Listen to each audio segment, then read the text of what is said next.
Welcome to our webinar tonight titled Going Virtual, a conversation and Q&A with GCS leaders.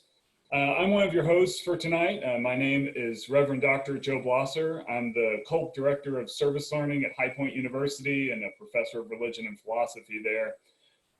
But most importantly for tonight, I'm a parent of two GCS elementary school kids.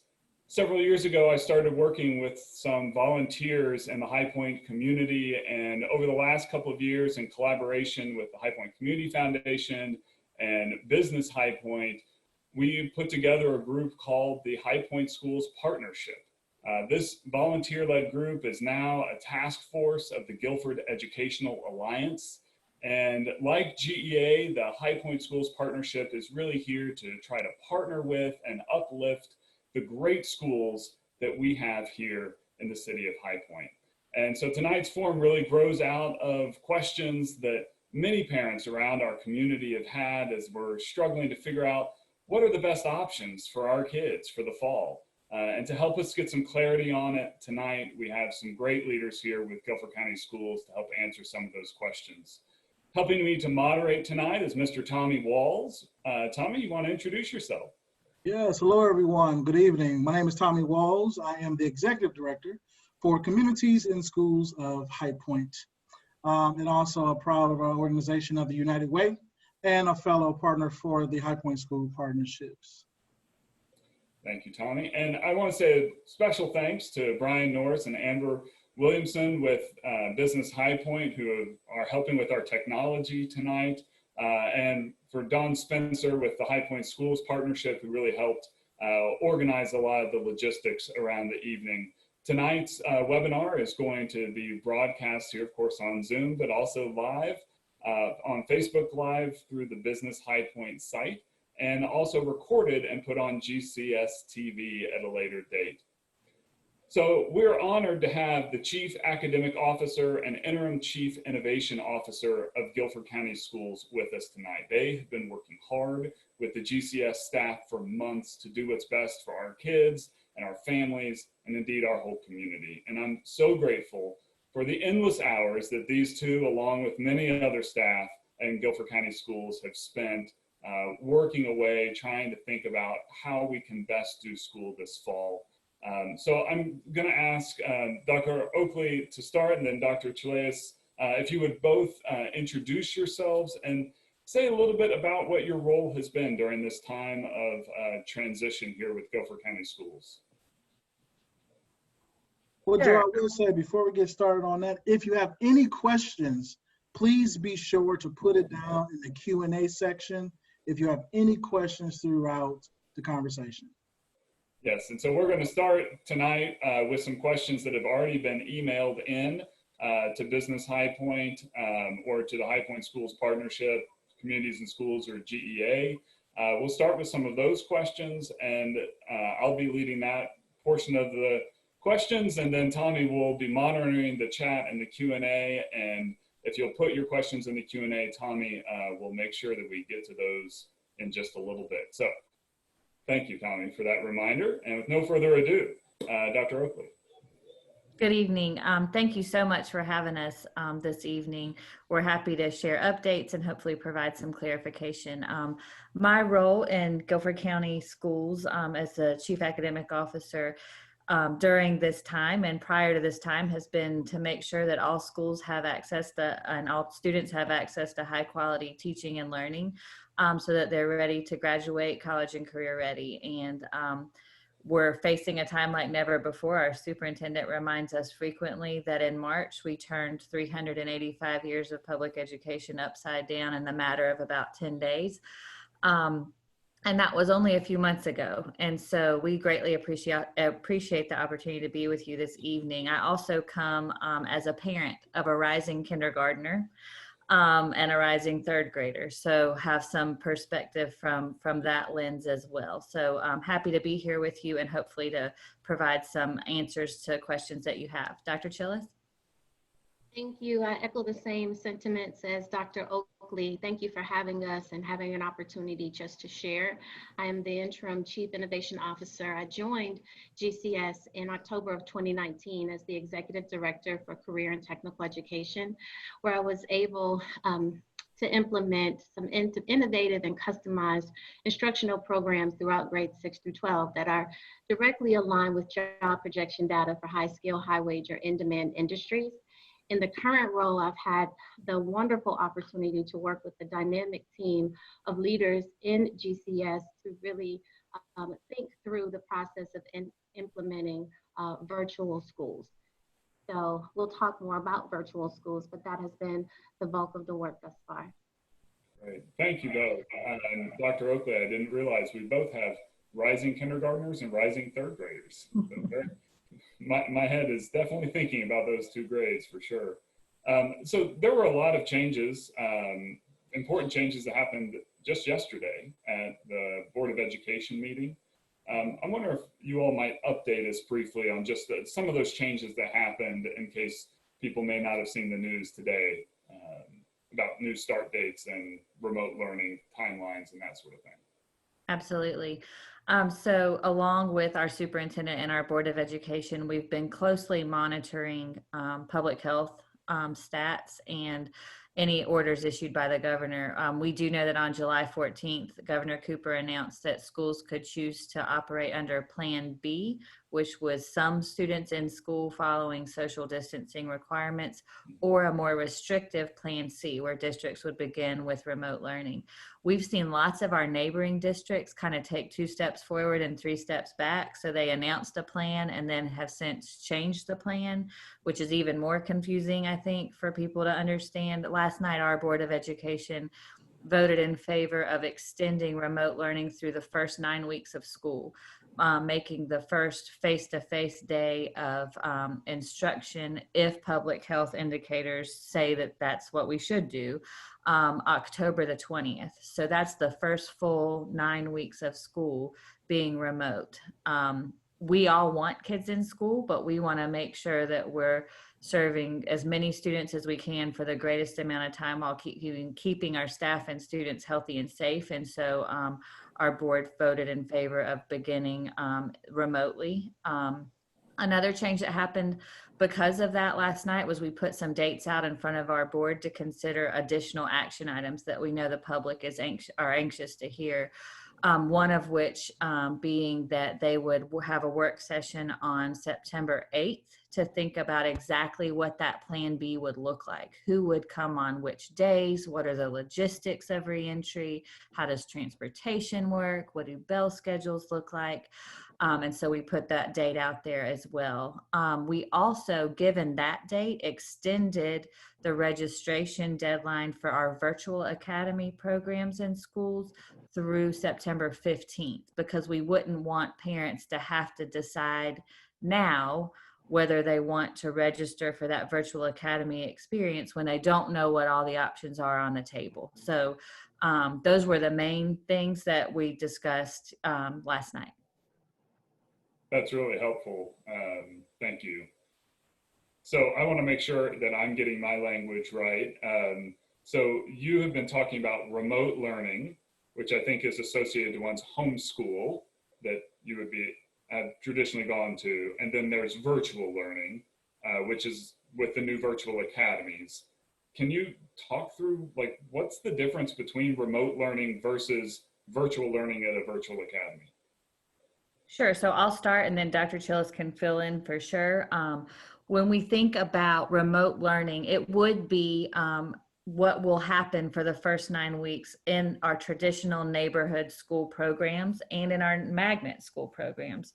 So whatever school a student is enrolled in, they would be getting their instruction from their assigned teacher that they would have been having face-to-face instruction with remotely. So for elementary school students, in most cases, that's just one teacher.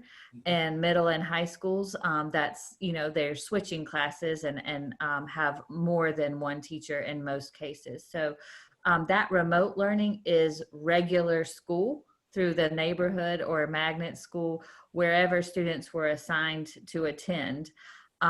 for the 2021 academic year.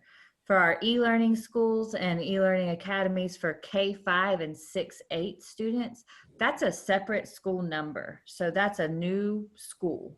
And you would have students who want to register for our virtual schools would be registering at a new school and leaving their home school. So they would leave their home school where remote learning is happening and enroll in that virtual experience. And it's real easy to switch back and forth the words remote and virtual and e-learning and online. And so we're trying to put virtual and e-learning in one category and remote learning from our home schools in a separate category. Dr. Chillis, do you want to add anything about the difference in the experience or anything I left out? I will just add that there's one distinct difference with the virtual learning schools, and that is the flexibility in the overall schedule, and students having an opportunity to work through the content at their own pace. Of course, they are engaging in both asynchronous and synchronous learning. They have an opportunity to engage in small group as well with their peers, and engage in those virtual learning opportunities in extracurricular experiences, like your social organizations and clubs. But the distinct feature is that flexibility, where it's anytime, anywhere, any place where students can have the opportunity to learn online at home or wherever they may be.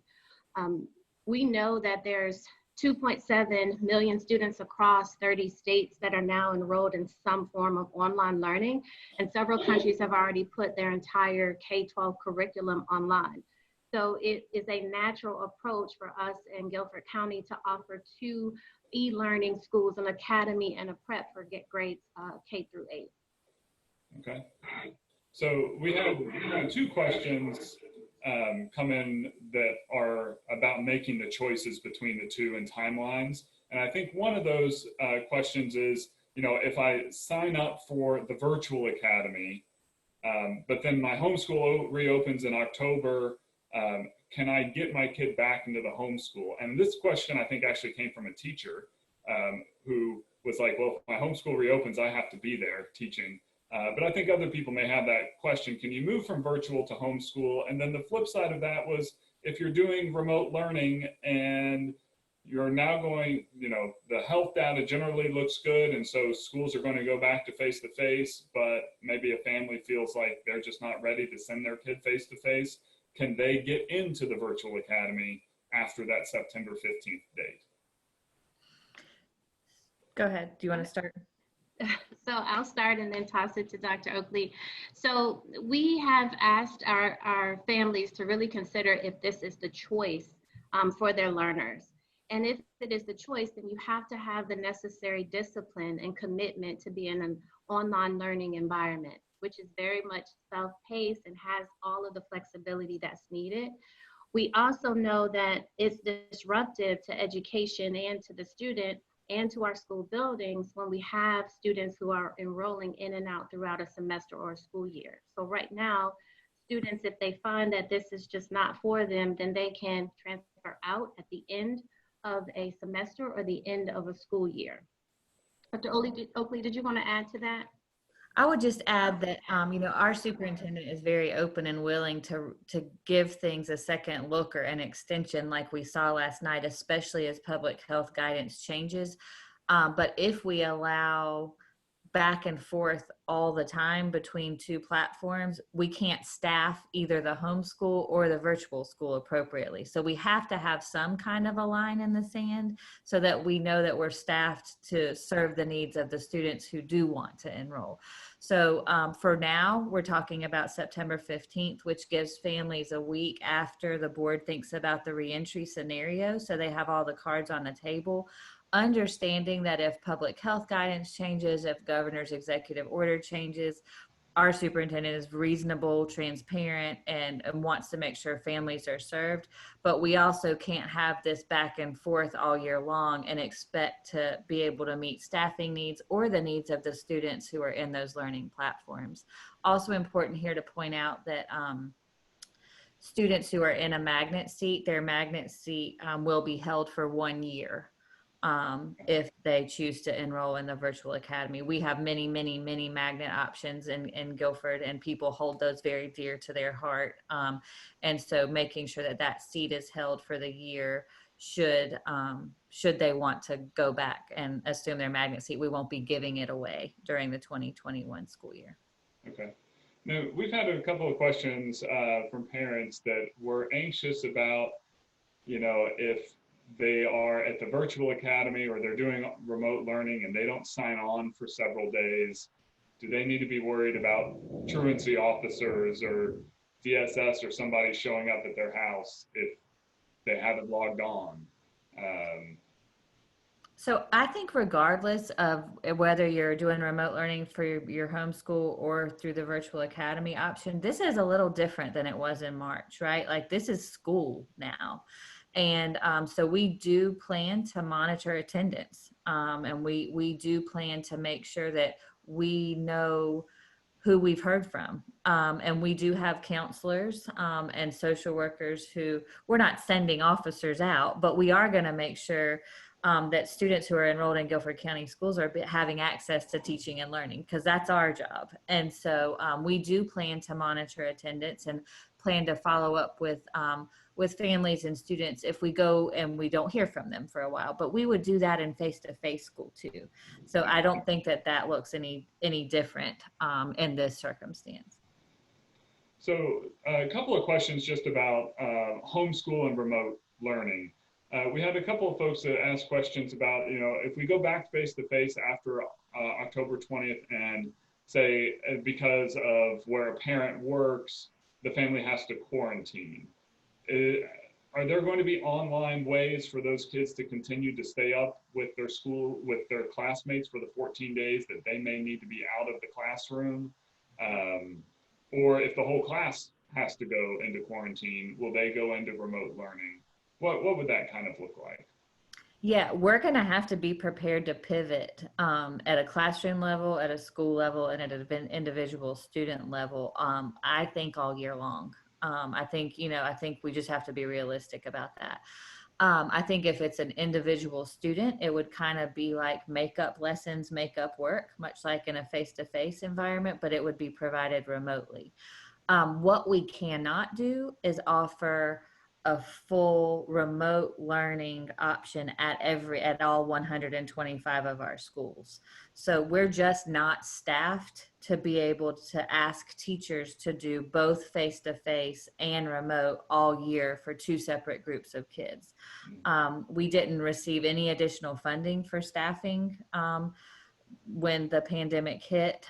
We don't anticipate that we will receive any additional funding as of this moment for staffing. And so that's just a reality of how that model is offered. But we are confident that we will be able to provide remote access for students who are having to participate in a quarantine, whether that's an individual or a classroom or even a school, which we've seen in some other places across the country. The amount of planning and preparation and different scenarios that you all must have mapped out, you must have Post-it notes all over the wall for all these different eventualities that could or could not happen. I'm just very thankful that you all are doing it, and I don't have to. So thank you really for thinking about all this stuff.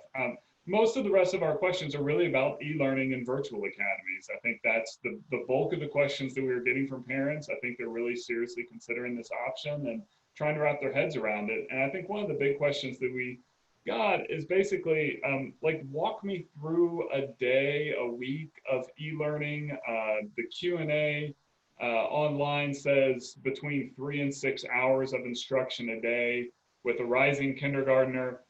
I know that can't mean she's sitting in front of her iPad for 6 hours a day. What does that look like? And I'm sure different levels are different, but as a parent, just help me wrap my head around what e-learning might look like. I'll start, but I'll toss it to Dr. Oakley. When we talked about the engagement, it's on average 3 to 6 hours. That's about 15 to 30 hours per week. And again, it's anytime, any place, anywhere. So if you are a student in grade 3, you'll chunk it, right? And so you'll have 30 minutes of reading, and then you may go and have movement and exercise for 15 minutes, and have a lunch break, and then you'll come back and you'll have math for 45 minutes. So for the virtual schools, it is very flexible on how the parent or the families want to build out a student schedule. But yesterday at the board meeting, we were able to really walk through the day in the life of a student named Denise. And so, Dr. Oakley, did you want to share more about Denise and what that would look like? I would just say that in terms of, yeah, the difference between the remote learning and the virtual academy is that there'll be, in the virtual academy setting, there's much more access to flexible learning path at an individual student learning time, where remote learning through a homeschool may look and feel a little bit more like a regular day. I taught kindergarten and 3rd grade, thankfully. But I just think about my own work schedule and my 2 boys and what school's going to look like. And I know that my current 5-year-old is not going to sit anywhere for more than about 9 minutes. And Amen. yeah, so, I'm going to have to, if he's enrolled in his home school and his teacher says, we're going to have a live math lesson, or we're going to have carpet time at 10 o'clock, I'm going to have to make sure that at 10 o'clock, we're in a place developmentally for us to do carpet time. Whereas, and if he's in a virtual academy option, it could be click here when you're ready for today's read aloud carpet time. Right. And so there's more of a flexible option. So we're planning to deliver both live instruction and recorded instruction on the homeschool remote learning side and the e-learning virtual academy. But the option to do things on a Saturday afternoon, for example, if that's better for families, is probably a little bit more accessible in that e-learning virtual academy environment. But we're going to have to work with families and schedules and multiple children in a household, regardless of what platform people choose. And everybody's going to do the best that they can with the resources that they have. And we'll have to make the best decisions for them at that moment in time. And so it's not going to be perfect, and it's not going to replace real regular school that we're also desperate to have back. But I do think that that's just kind of an example of how to think about what best fits parents' current situation, and just being honest about what we're envisioning for students. So Is it fair to say there's going to be a little bit more asynchronous kind of pre-recorded content with the e-learning virtual schools, maybe a little bit more live with the remote? I'm just trying to gain that out. You're saying there are particular, more specific times of day where you have to be doing something with remote learning. That sounds to me like more there's going to be that live interaction if that's what parents are wanting. But if parents really want the flexibility, that typically comes with more packaged content, either from the teacher or from some other resource. yeah, I think that's a fair assessment. So for kids that families that opt for the virtual academies, when will they have an idea, if they get signed up in the next couple of weeks, when would they know their kid's teacher or principal? When would they have opportunities to meet them before the school year starts? What does that kind of look like to build that relationship between student and teacher? So same with traditional brick and mortar or traditional schools, you'll have at the beginning of the school year open houses and student orientations and meet the teacher. Imagine all of that happening virtually. Okay. And so with our e-learning schools, our principals are already starting to plan out and talk with their staff around what that's going to look like. We've called it in a sample schedule, developing the e-learning experience, and having parents really dig deep around what they're going to embark upon. As Whitney mentioned before, our virtual teachers are going to check in with our students And those teacher check-ins are a time for that one-on-one interaction. And so they'll be able to meet their teachers at the beginning of the school year. They'll be able to engage in the learning platform that we use, which will be Canvas, and any of the supplemental digital tools that we use to really enhance overall instruction. So they have an opportunity to meet, but just think about that being in a virtual environment. Can I ask two follow-ups on with you real quick there? One is just, you mentioned opportunities for one-on-one with the teacher. How often do you think teachers might be doing those one-on-one engagements with kids in the virtual schools? Well, definitely it's going to be the needs of our students and the support that's needed. But typically that happens once a week where you have teacher live check-ins, and that may be around your virtual office hours.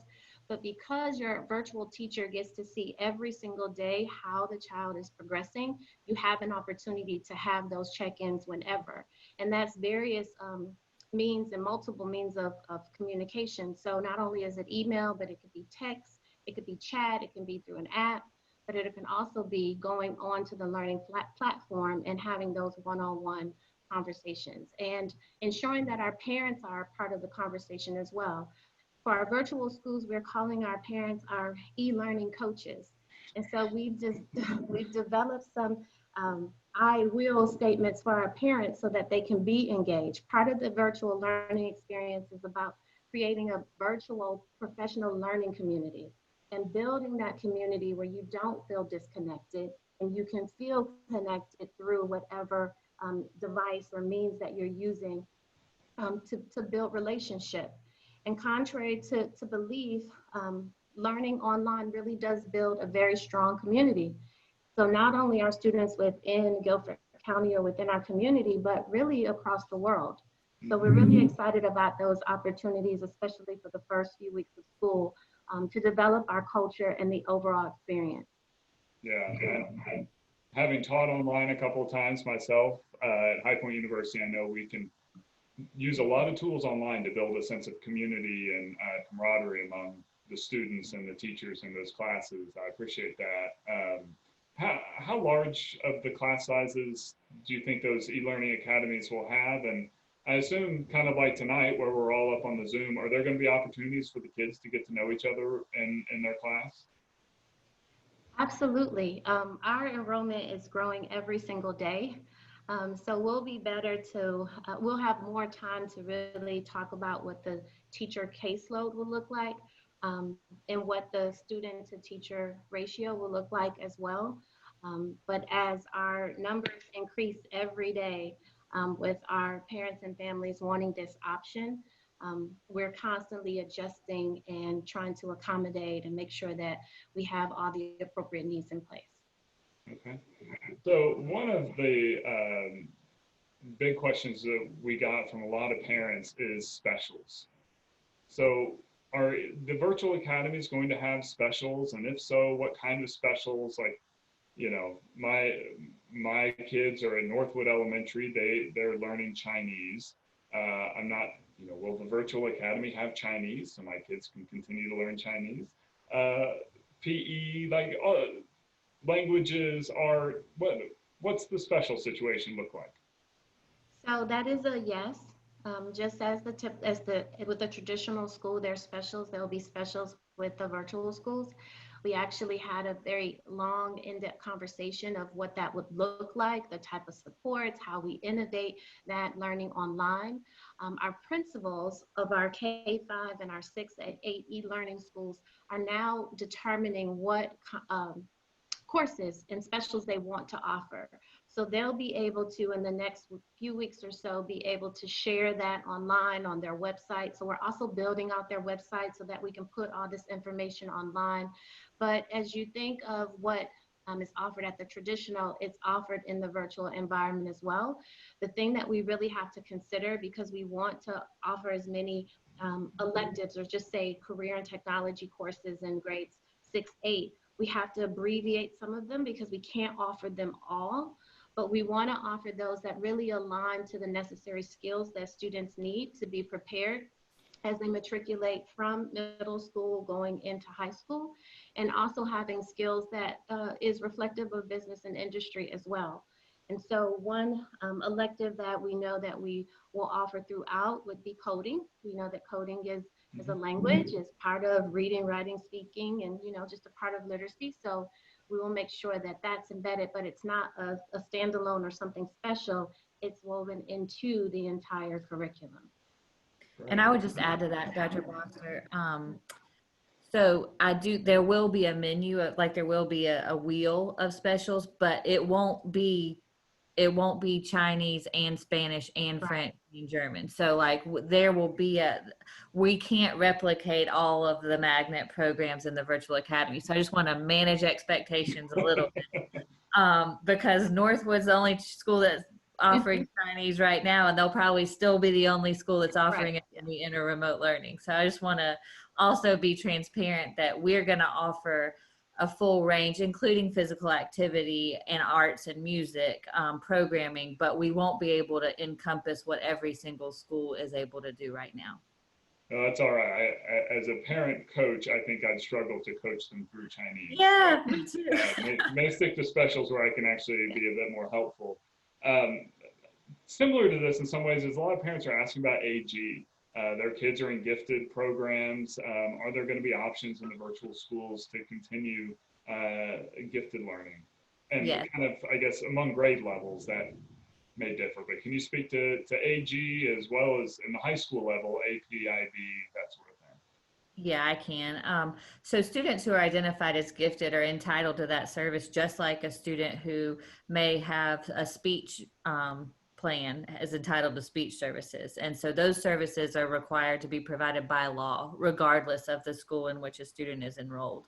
And so students with disabilities, our academically and intellectually gifted students, our English learners will all have services regardless of whether they choose their remote homeschool platform or the e-learning virtual academy platform. This might be a good time to talk a little bit about what about high school, since you brought up AP. And I think a lot of people are taking notice and a little bit worried that there's not an e-learning virtual academy for our high school 9-12 grade span.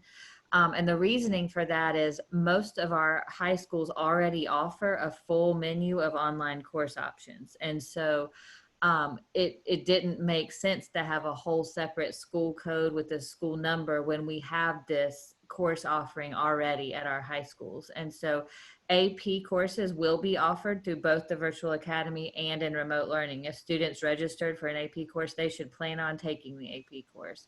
The College Board sets AP course criteria, and they're also the ones that do the AP exams. And so there's a robust collection of lessons and digital AP textbooks that students would have the option to access as part of their coursework. 9-12 students who want the full virtual experience all year, though, are asked to register for that virtual experience all year, so we make sure that we know how many kids are not planning to come back should schools resume face-to-face. And so our 9th through 12th grade students who are planning to go full virtual for the 2021 year are asked to go online and register for that full virtual experience, but they will remain assigned to their home high school. So they will still, if they're a Grimsley student or if they're an Andrews student or if they will stay at their home school, but can still register for the full virtual program experience. Some of those courses, if they're already offered at the high school, would be taught remotely by the same AP teacher who taught them face-to-face during remote learning. If they register for a course that's not offered at their home school, I think Mandarin's a good example, or like there's some AP courses that not every high school offers because we don't have enough kids to register for the class, but we do offer courses through Apex virtual courses and our North Carolina Virtual Public School.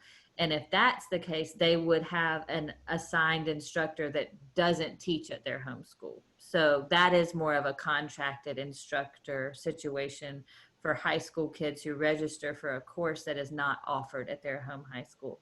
So like Southwest High School, for example, offers 3 languages, but there's a group of kids there who take Arabic through our Apex platform. And so they kind of, in face-to-face, they go to a lab and take that with a contracted teacher.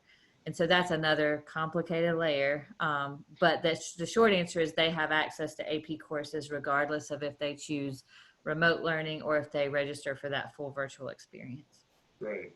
So I'm going to give one last question here that's actually, it's a question that was emailed into us, but it's also popped up here on the chat. So I'll use it as a segue from my portion of moderating to kick it over here to Tommy. And that's for parents thinking about the online learning academies. What kind of technology, one, will they need, but two, would Guilford County Schools help provide them access to if parents need the technology in order to participate? And I guess that includes access to Wi-Fi. There are going to be Wi-Fi hotspots or ways that parents can get online if that's not something that they already have access to. Yeah, and you know, we are not a one-to-one district, and we weren't before the pandemic, and we're still not. But we were able to deploy more than 16,000 devices with the help of GEA and some other community partners in the spring.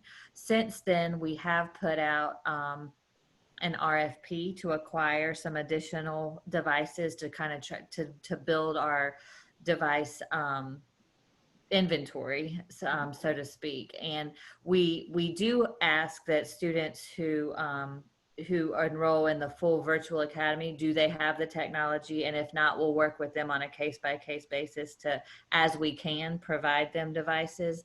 Principals are the best resource for this, so they're kind of helping us kind of prioritize families with multiple students who may need.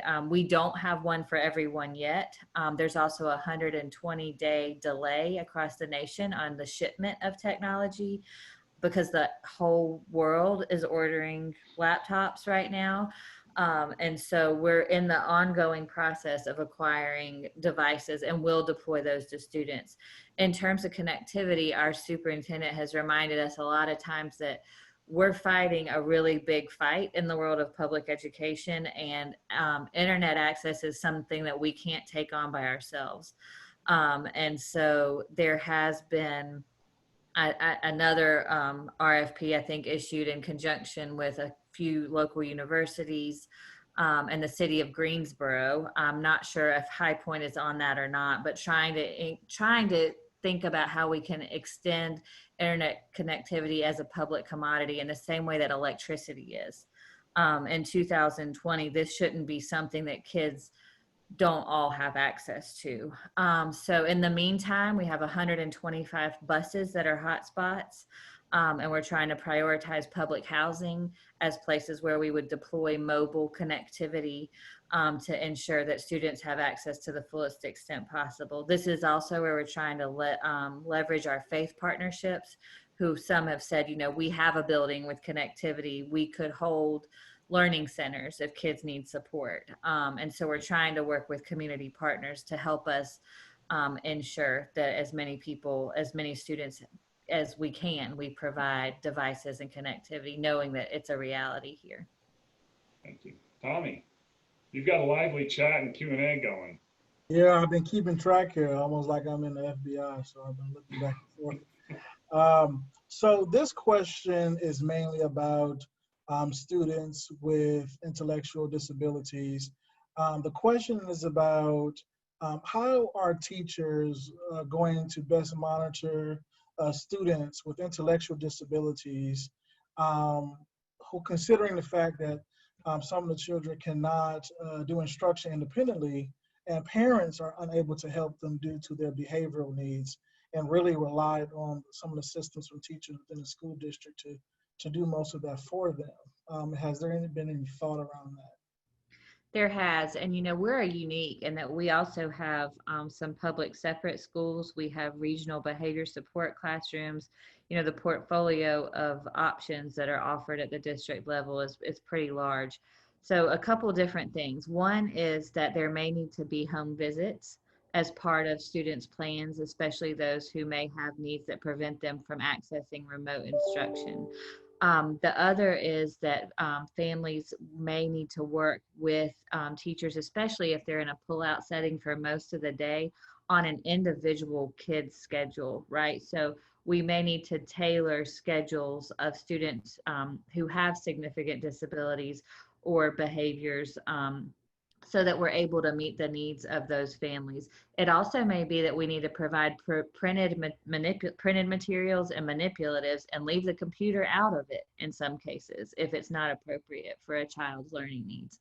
And so not every student with an individualized education plan needs to have their plan changed or to access remote learning, but some do. Some modifications are going to need to be made. And so our exceptional children teachers, our principals are working in conjunction with our general education teachers to make sure that program plans are ready to meet students' needs. But we know that our most vulnerable students are going to have the hardest time with this remote learning.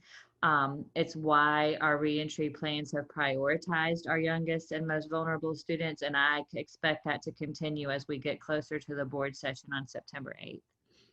Okay, which brings to a really good segue. The idea of virtual learning and remote learning, is that a Band-Aid approach at the moment to figure out a long-term solution, or is virtual learning and remote learning going to be an indefinite process for years to come? Well, I think the virtual academy, the e-learning school and virtual academy school, as Dr. Chillis mentioned, it's a long-term situation. Our country's been opening many virtual academies pre-pandemic and post-pandemic, and we did open them this year to meet the need of the pandemic, but we don't have any plans to abandon this plan for e-learning and virtual academies post coronavirus. You know, people need flexible options. And this is one way to meet that. Now, for remote learning instead of the brick and mortar, I don't want to do that forever. As soon as it's safe for us to get kids back in school, we're going to do that. But even when we do that, there's going to be families who say, you know, this virtual academy thing is actually better for our lifestyle and it fits. And so we're going to do that. So remote learning is happening because it's not safe to go face to face back to school right now. Virtual academies are here to stay as a flexible option for parents and families of Guilford County. Gotcha. There has been an overwhelming amount of situations about opportunities for students for virtual classes or remote learning in terms of parents who may be working first shift. Has there been partnerships or opportunities to talk about how students can still partake in virtual or learning centers in terms of them still being able to attend school with not necessarily being supervised by their parents? Absolutely. And I think that might be one of the biggest opportunities that comes out of this whole situation. We plan to hold parent training sessions, and we're going to invite community partners who are providing childcare and programming to attend that training. So if I'm going to serve elementary students, how can I, as a provider, learn what time they have live instruction? Do they need a calculator? How do I log into Canvas? What ID numbers do I need to make sure? And so we used to do this a few years ago for summer programming. So for some of our faith-based partners and organizations who offered summer programming, they came to learn about our curriculum so that they could then support some learning loss that may occur over the summer. So now it's just come learn how to support remote learners, no matter who you are or what service you're providing, because the more we know, the more we'll be able to support students. So we invite and welcome that partnership. Those sessions will be advertised starting August 5th. And we'll run AM and PM virtual and face-to-face so that we're able to engage as many people as we can. Okay. Just adding on with partnerships for both of our e-learning schools, our principals are eager to partner with business and industry and colleges and universities for our virtual school tours, university tours, college tours, virtual guest speakers, virtual interaction. And so when we think about our e-learning schools having those social experiences and our clubs and activities, we want partners to come in so that we can invite you into our online community. So please keep that in mind as well. Awesome, thank you. Another question is, what is the process for initial assessments, especially if coming from a private or a charter school? Sure. So the first step would be enrolling, whether it's registering for the virtual academy or going to the neighborhood school, or going on the website and completing the registration process. So you can go to register here, you complete 2 proofs of address, make sure you're a Guilford County resident, enroll. And then student orientation appointments will occur between August 17th and September the 3rd. And during those student orientation assessments, we'll do a quick diagnostic assessment just to see where kids are, what learning loss may have occurred since March. It's not intended at all to put a kid in a box. It's just intended to give teachers a starting place for instructional planning. If a student was receiving AG programming from a charter or a private school, that's typically in their student record, and those records get transferred when you enroll in the new school. So if you change from a charter or a private into a GCS school, we request the records from the school upon the enrollment date. When the records come, students qualify for the same services they did in other schools. So that's part of a student's cumulative permanent record. And so we would have access to that, and they would be, if they received AG services before, they would receive AG services when they transfer schools. Awesome, thank you. And will there be ELG testing this year? We have no idea. So the state has not said anything about a waiver for the 2021 year. Last year, that waiver came, I think, the last week in March. We got to remember that the state board is also navigating some complexities that they haven't had to before. It could be that they do, but we haven't had any indication of a waiver for 2021 to date. Okay. What consideration is being given for those families who are not equipped with devices or adequate internet services? So if they don't have access to the computers, they don't have access to internet, and those things aren't working out for them, what are some options that they can do to talk to their teachers or school district about in terms of getting support for that? Yeah, I mean, I think that we really want families to let schools know about those issues so that schools are able to prioritize the distribution of devices available. We anticipate shipments of devices over, the next several weeks. And I imagine that will go into the fall as more technology becomes available.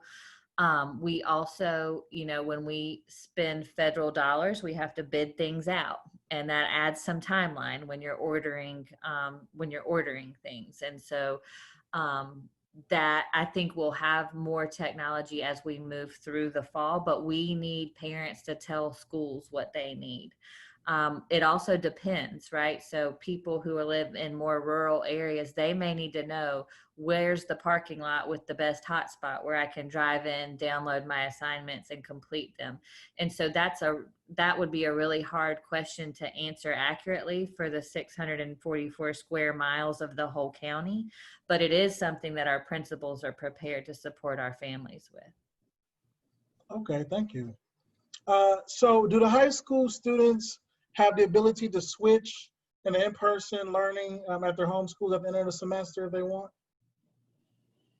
If high school students enroll for the full virtual option for the first semester and then want to come back to some face-to-face, or that's correct. Yes, at the end of the semester and at the end of the year break. Awesome, thank you. Can we explain some folks, again, want to kind of get clarification on high schoolers and the virtual learning. Will that process look merely the same as our elementary students and our middle schools? Our elementary students as well, or no? So the registration process you're registering for a full virtual program at your home high school. But you click, you put in your name, it pulls in your information, you say where you go to school, and then the school counselor will work with the student to enroll in a full platform of virtual courses. It's only different from the K-5 and the 6-8 that those are totally different schools. The difference for 9-12 is that they stay enrolled at their school, but they take a full virtual load. So that would be the main difference there. Another question here, what platform should parents be prepared for in terms of their school learning? So is Canvas the only platform that they should use, or should they be prepared for others? So what we heard from parents mostly was that Canvas was difficult to navigate if kids had lots of different teachers or if they had different age students, and it looked different from one to another. So our learning management system is Canvas. However, there's been many improvements since March. The first one being that there's a district protocol for how the Canvas page is set up. So it's consistent from teacher to teacher, course to course by grade span. So you wouldn't have a totally different looking page to navigate for your third grader as you would for your kindergartner. So it's very much streamlined. There also have been improvements because we've layered on Google Apps for education. Those include things like Google Maps, virtual field trips, but most importantly, YouTube. So prior to this year, we were not able to import or push out YouTube videos because it wasn't protected on the server. So if we put a YouTube video in a 7th grade math class and a student went to the search bar and searched for something that may or may not be appropriate, it would take them right to what may not be appropriate. So now that we've integrated Google Apps for Education on top of Canvas within our server, we're much more protected, but we have many more engaging resources, and also we have access to YouTube for our families, which we heard was really important. Okay. Parents are saying that they can't unenroll from virtual academies after first thinking they wanted the choice. How can they do that? Yes, go ahead, Whitney. You can submit a cancel request to studentassignment@gcsnc.com. And Dr. Chillis, if you wanted to add anything, I'll type that in so people know. Yeah, just wanted to state that feature has been added so that they can cancel. I know that parents were trying to decide what the best decision would be, and then after yesterday, we had many parents that sent emails today just saying, I don't think that this is the best option for me. So Dr. Oakley's going to type into chat to make sure that you can cancel that, and that will help us tremendously because we are planning our staffing needs and everything that we need to support our students in K-5 and 6-8 who have committed to the virtual learning schools, and we need to make sure that that is as accurate as possible. So if you are absolutely certain that a full-time committed online experience for the 2021 school year is not for you, then you do want to cancel that registration. And so on Facebook Live, that's going to be the word student assignment, all one word, at gcsnc.com. So it's an email address. Just email studentassignment@gcsnc.com. What are the stipulations or the protocols if once returning back to school, there are issues concerning a COVID positive case within the schoolhouse? Yeah, so it's dependent upon where the student was, how many places a student or a teacher was in. We report any positive cases or positive contacts directly to the health department, and the health department provides us direct guidance and protocols to follow. So it really depends on, is it a custodian who's been all over the building, or is it a third grade teacher who's been in one space except for the parking lot and the office? And so it really depends. That's not a school-based decision. That guidance comes directly from the DHHS work and collaboration with public health.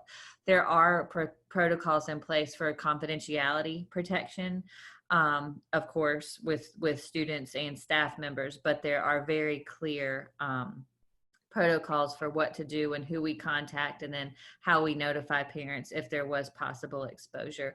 And we will follow those in conjunction with public health. Another question here is, how would dual enrollment with GTCC work with virtual e-learning academies? Dr. Tillis, you want to take that one? Yeah, so students in grades 9 through 12 have access to enroll, to dual enroll at Guilford Technical College.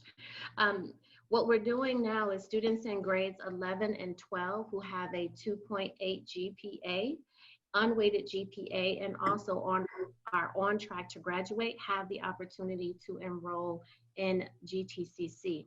And so dual enrollment will work just much like it would at the traditional school. The students have the unweighted 2.8 GPA.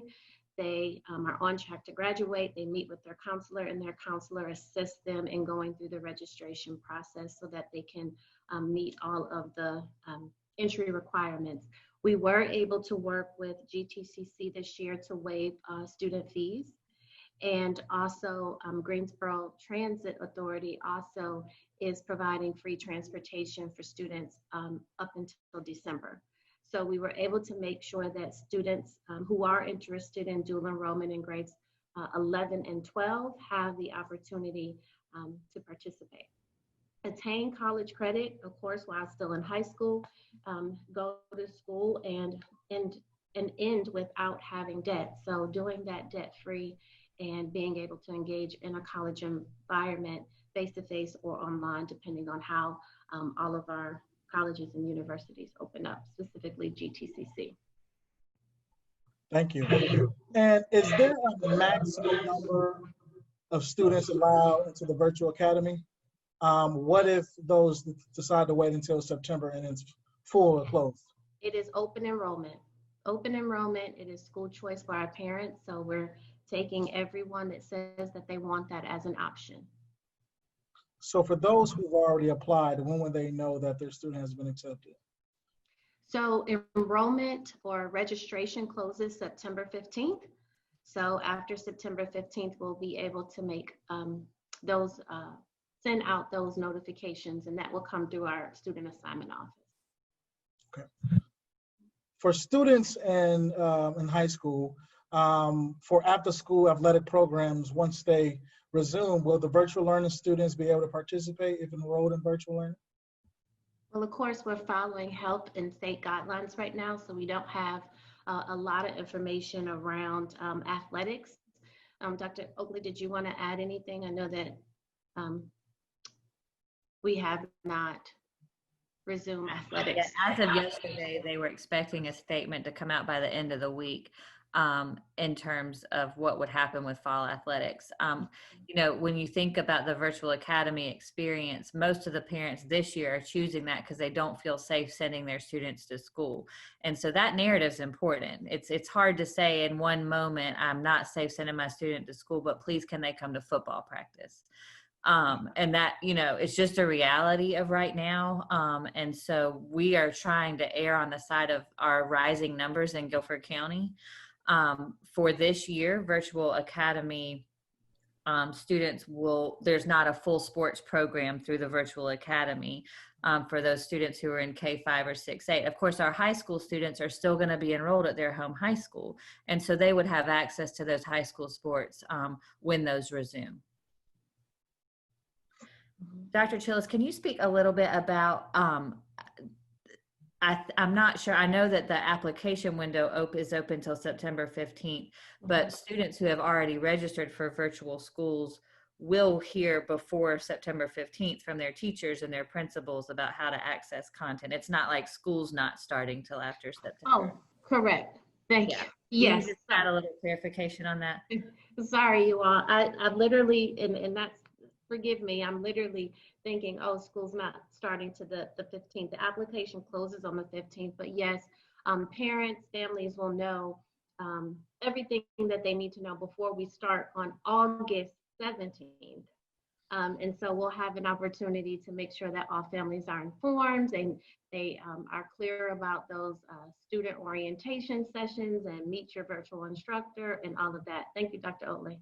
No problem. I would So the Go out. difference in dates between August 17 and September 15 is that if somebody starts remote school with their home school on August 17, they have up until September 15 to transfer schools into the virtual academy. That's Yes. right. Okay. Yes. And if they learn on September 8th, you know what, this is how we're going back face to face. That's not right for me. Right. That's the same reason that date was selected. We want everybody to have all the facts they need to make the best decision they can. I think we're almost out of time. Well, I think we are out of time, but a couple more questions here. Will the teachers be remote as well, or will they also be at the schools? Teachers have the, during the remote learning period, teachers have the option to come and teach in their classrooms. We've heard from teachers that they are dying to be away from their kitchen tables and back in classrooms. And we will have to follow health protocols, but they do have the option to come back and do that at their school building, and buildings will be open for them to do so. And a question about the internet devices. As we know, Hotspot sometimes has limited ranges in the community. What is the strategy or concept behind that? Is there a location where students can go to get closer to the signal? And what if the signal is weak? And so that'll depend on the school and the location. So our rural schools, Eastern High School, for example, not a great example for the High Point group, but I'm struggling with thinking about the rural High Point situation. They can come to the parking lot. We have an outside hotspots enabled in some of our large high school parking lots. But that's going to depend on the school. It may be better to know where the mobile hotspot bus is. That might be closer. We are working with our public libraries and other entities. I want to say again, you know, the school system has to do school. We have to focus on providing the best instructional program that we have for kids.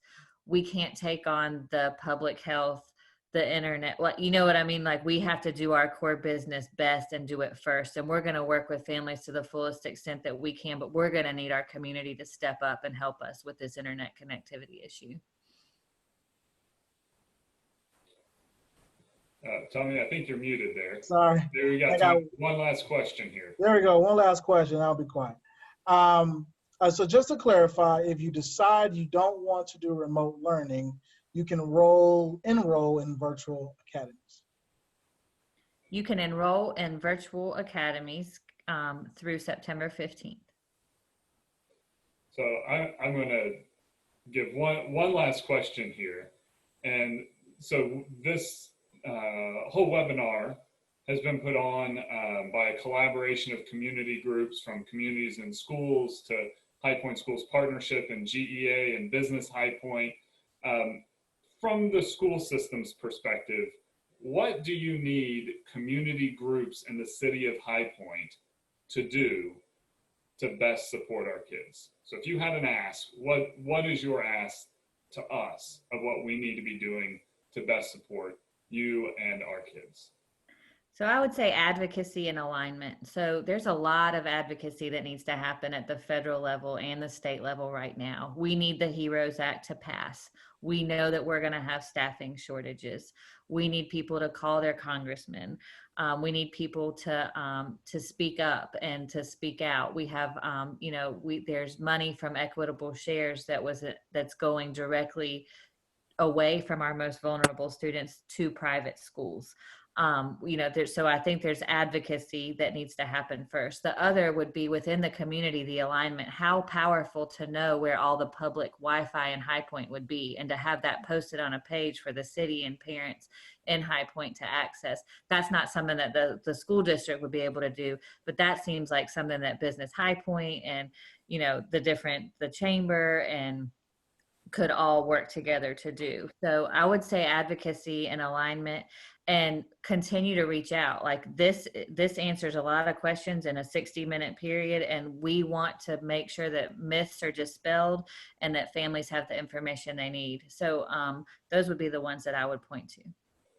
So yesterday, Dr. Blosser, I know yesterday we heard during the school board meeting before the vote that there was going to be a shortage with ACEs opportunities and after school programming. Has there been a conversation or concept around ACEs workers potentially being placed at other community centers to increase the capacity of volume, anticipating more students being at those centers?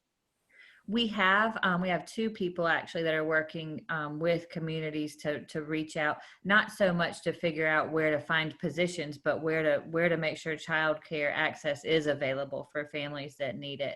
Our staff is also, we have vacant teacher assistant positions that many of our ACES staff are qualified, so we're encouraging them to apply. We hope to run the program when we can go back to school face-to-face, but certainly want to make sure that everyone is employed to the fullest extent possible. That goes back to the advocacy.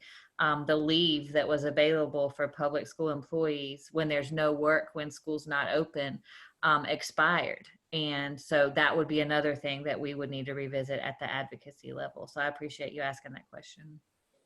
Well, we are up on time, and we want to thank you all so much for taking this time. We've had just in questions tonight, well over 70 questions came in. So I apologize to anyone who submitted a question and we didn't get to your question. We were really trying to group them together and get through as many as we could. And we're just so thankful for Guilford County Schools and all that you all are doing, and both of you for joining us tonight. High Point is passionate about our kids. We are passionate about our schools, and we are here to align and support and advocate for you. So thank you all so much. Any last words before we go tonight? Thank you. And feel free to email, access the website for FAQs. We want everybody to make sure they get all their questions answered. Have a good evening. Thank you, Dr. Oakley, Dr. Chillis. Thank you. Thank you all. And thank you all for joining us. Good night. Good night.